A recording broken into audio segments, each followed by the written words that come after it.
terça-feira de novembro.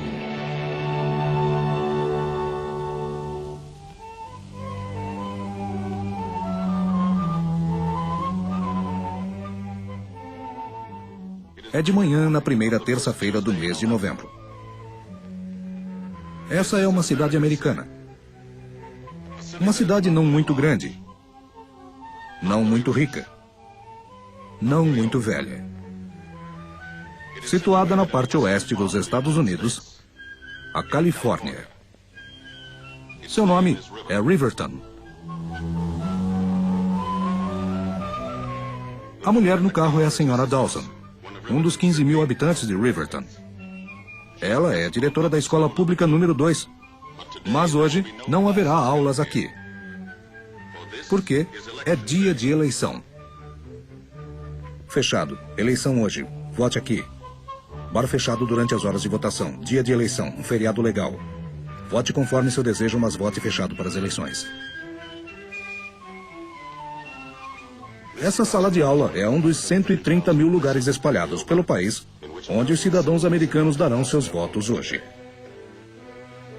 Essa é a mesa onde os nomes dos eleitores serão verificados. A urna lacrada e a cabine de votação. Aqui, na privacidade dessa cortina, os americanos esperam 4 anos, sempre na primeira terça-feira depois da primeira segunda-feira de novembro, para escolherem o governo nacional. Aí vêm os colegas da senhora Dawson, na zona eleitoral de Riverton. Cada um deles representa um dos principais partidos políticos. O senhor Schwartz é republicano e trabalha com venda de carros. A senhora Avenatti é democrata e dona de casa. A senhora Dawson é a presidente da sessão. Eles todos se conhecem há anos. Primeiro, eles removem todos os vestígios de campanha eleitoral, dos broches do partido, depois fazem o juramento. Juram defender a Constituição dos Estados Unidos da América e realizar as funções como membros da Justiça Eleitoral no melhor de suas habilidades com a ajuda de Deus? Eu juro. Eu juro. Isso os torna responsáveis para que garantam que a votação de hoje siga de acordo com a lei. E agora, a eleição começa.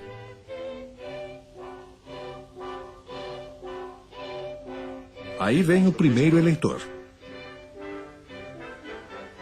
Não é de se espantar que ele seja o primeiro. Ele está de pé desde as 4 da manhã entregando leite. Ele cumprimenta os 3. A senhora Avenatti diz que ele é o primeiro e pede que assine a lista. O leiteiro responde que gosta de votar primeiro para dar uma liderança temporária aos republicanos. O senhor Schwartz lhe entrega a cédula. Ele agradece e vai votar.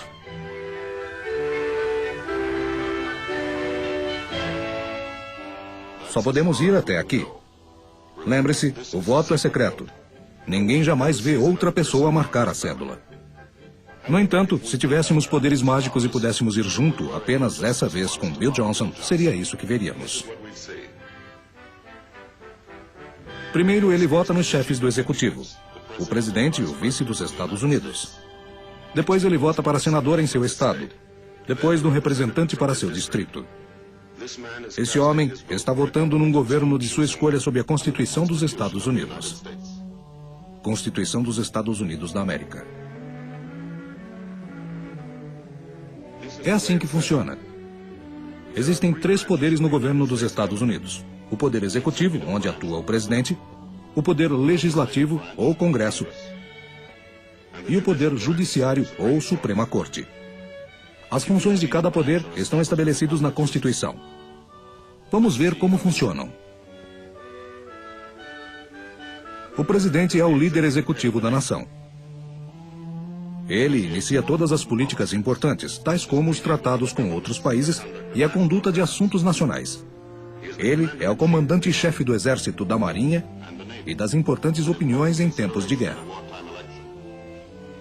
O vice-presidente é o sucessor legal do presidente.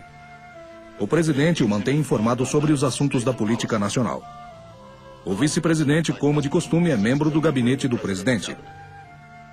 Os membros do gabinete são as mãos de departamentos executivos do governo, tais como o Departamento de Estado, Departamento da Guerra, do Tesouro, do Interior, do Trabalho, do Comércio e assim por diante. O gabinete aconselha o presidente em assuntos de política.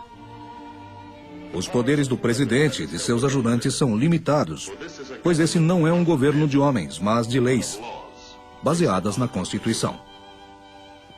O Congresso faz as leis. É um parlamento diferente da maioria dos parlamentos democráticos, pois não tem nenhuma conexão direta com o poder executivo. Esse ramo do governo é constituído de duas casas, o Senado e a Casa dos Representantes. Uma lei pode ser originada em qualquer uma das casas, mas tem que ser aprovada por ambas. Quando uma lei é aprovada pelas duas casas, ela é enviada ao presidente. Se o presidente também aprovar a lei, ele assina. Então, a lei entra em vigor. O presidente pode vetar uma lei aprovada pelo Congresso. Mas o Congresso ainda pode, com 2/3 de aprovação, fazer a lei entrar em vigor. Embora a principal função do Congresso seja fazer as leis, certas responsabilidades são delegadas às duas casas. No Senado, ou Câmara Superior como é chamada, cada um dos 48 estados da nação é representado por 2 membros eleitos pelo voto, fazendo um total de 96 membros. Estados pequenos ou grandes possuem uma igual representatividade no Senado. O Senado possui 2 funções importantes além de fazer as leis: passar informações ao presidente e aprovar ou rejeitar todos os tratados com outros países iniciados pelo presidente. Quando um tratado está sob consideração, os membros do Senado expressam suas opiniões, sejam para aprovar ou desaprovar. E então começa uma votação. Se 2/3 do Senado aprovam o tratado, ele entra em vigor. Na Casa dos Representantes ou Câmara Inferior, cada um dos 48 estados é representado em proporção à sua população. Quanto mais populoso o estado, maior o número de representantes na casa. Todas as medidas que lidam com a apropriação do dinheiro para o uso da nação são originados e controlados pela Câmara Inferior. O dinheiro arrecadado é entregue ao presidente para ser aplicado. E o presidente, com a ajuda do gabinete, aplica esse dinheiro de maneira decidida pelo Congresso, seja para os propósitos de paz ou de guerra. Embora o Congresso dos Estados Unidos faça as leis do país, seus poderes também são limitados pela Constituição. Após vermos os poderes executivo e legislativo do governo, existe ainda um terceiro poder, o Judiciário, ou Suprema Corte, cujos membros vitalícios são apontados pelo presidente. A Suprema Corte protege a Constituição de violações por leis feitas pelo Congresso ou por ordens do Executivo. Os 3 poderes, Executivo, Legislativo e Judiciário, cada um com algum poder, nenhum com todo o poder. Eles se aplicam e se equilibram na maneira pretendida pelos moldes da Constituição, para que a última palavra sempre fique nas mãos do eleitor. Bill Johnson.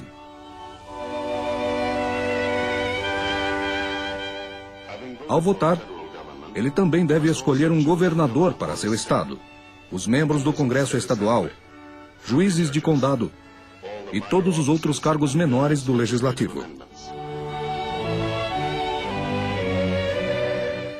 Quando Bill Johnson terminar, ele terá escolhido um governo inteiro, do primeiro até o último, se a maioria dos eleitores pensar como ele sobre isso.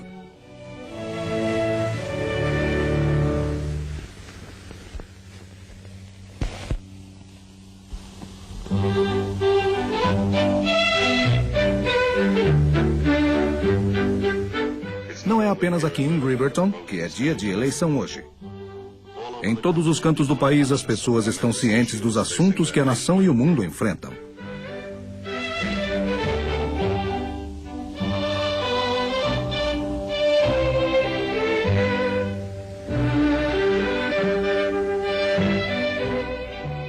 Essa é a maneira deles de expressarem suas convicções, de como e por quem esses assuntos devem ser tratados.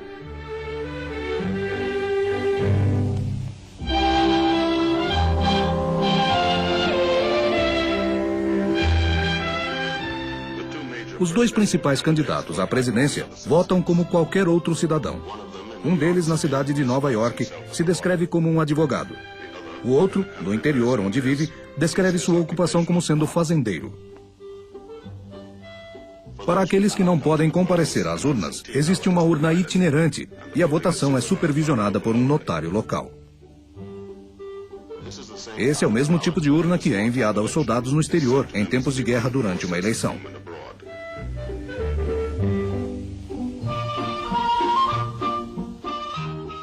Essas urnas são enviadas de volta a seus respectivos estados. Aqui em Riverton, a fila aumenta. Os cidadãos seguem uma provisão constitucional.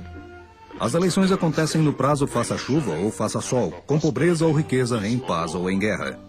Esse giz em seu paleto faz parte da aula de história de ontem, quando a senhora Dawson lembrou seus alunos de duas outras eleições memoráveis.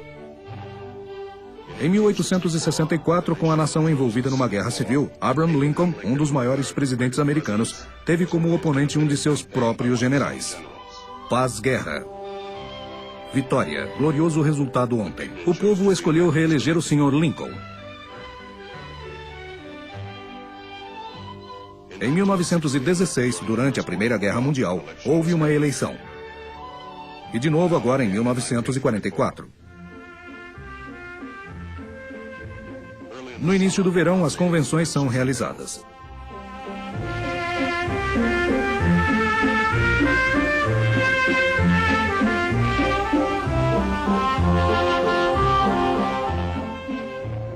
Nesses tradicionais e barulhentos encontros políticos, os delegados escolhidos por cada um dos principais partidos políticos se encontram para escolher o candidato a presidente e vice-presidente dos Estados Unidos.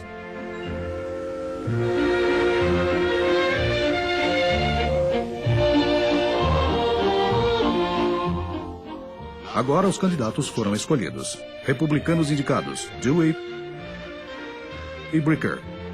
Democratas indicados, Roosevelt e Truman. E a campanha começa, de presidente a xerife local.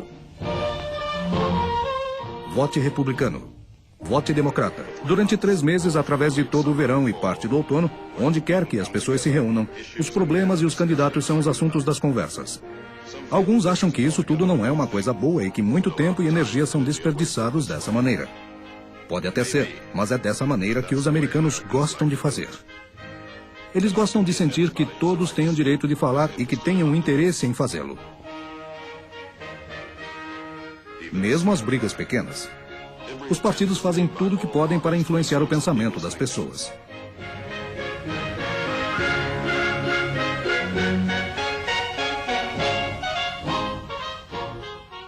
Por todo o país, semana após semana, 140 milhões de cidadãos tomam parte no grande debate.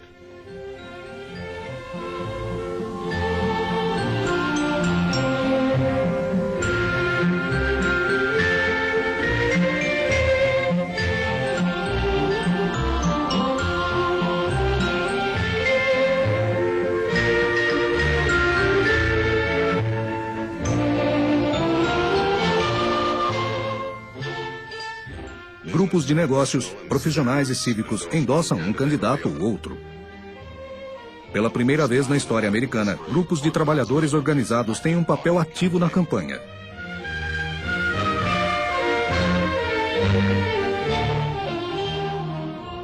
O rádio tem um papel maior do que nunca. O tempo no ar é pago pelos partidos e distribuído igualmente entre os candidatos. Não há vantagem entre os candidatos do mesmo partido. É estimado que nos últimos dias da campanha de 1944, 70 milhões de americanos ouviram os discursos dos vários candidatos.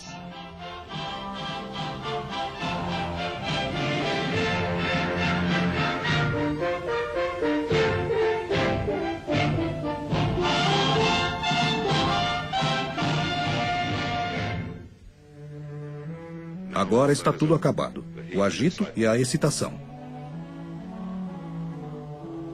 Os votos são contados e os americanos concordaram em seguir a vontade da maioria, qualquer que seja. Aparentemente, até as novas gerações declararam paz. Agora, o comitê eleitoral inicia sua última função: contar os votos. Os números são checados e checados de novo.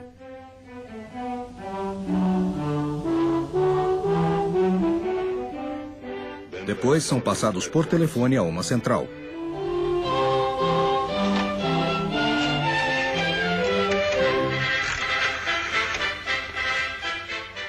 A senhora Dawson avisa a central que a 7ª zona já finalizou a contagem de votos. De costa a costa, de zona a zona, cidade por cidade, estado por estado, os resultados são reportados.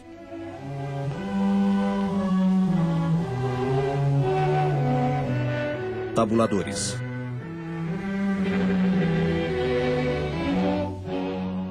Essa noite, por toda a América, o povo vai aguardar para saber quem eles escolheram para governá-los pelos próximos 4 anos.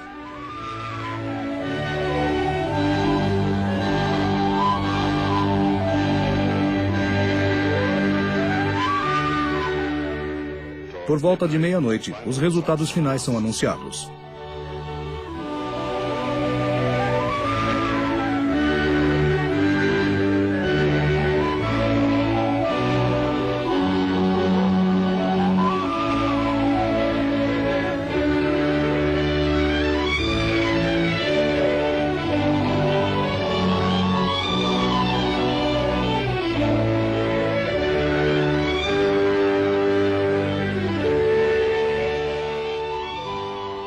Uma nação de 140 milhões escolheu seu governante.